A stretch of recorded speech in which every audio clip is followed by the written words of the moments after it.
రూపాయి కాయిన్ కు 6 లక్షల. ఇందులో నిజమెంత అనేది పక్కన పెడితే ప్రచారమైతే జోరుగా సాగుతోంది. ప్రస్తుతం coinbazaar.com, ebay.com వంటి వెబ్సైట్లలో పాత నాణేలకు భారీ డిమాండ్ ఉన్నట్లు కనిపిస్తూ ఉంటుంది. దాదాపు 200 ఏళ్ల క్రితం ముద్రించబడిన రూపాయి నాణేలకు భారీగా డిమాండ్ ఉందని, ఒక్కో కాయిన్ లక్షల రేటు పలుకుతుంది అంటారు. దీంతో కొందరు వీటితో లక్షల రూపాయలు సంపాదిస్తున్నారని కూడా చెప్తూ ఉంటారు. ప్రస్తుతం మార్కెట్లో 1885 సంవత్సరంలో ముద్రించిన రూపాయి బిళ్లలకు విపరీతమైన డిమాండ్ ఉందట.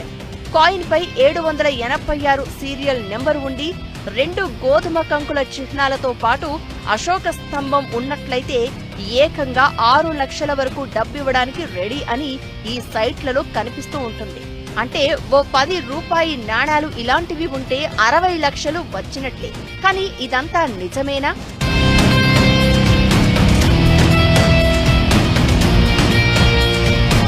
ఇలా ఓల్డ్ కాయిన్స్ కలెక్షన్స్ ఉన్నవారు ముందుగా తమ దగ్గరున్న రూపాయి నాణాలను 2 వైపులా ఫోటోలు తీసి వెబ్సైట్లలో రిజిస్టర్ అవ్వాలి. ఆ తర్వాత కాంటాక్ట్ నెంబర్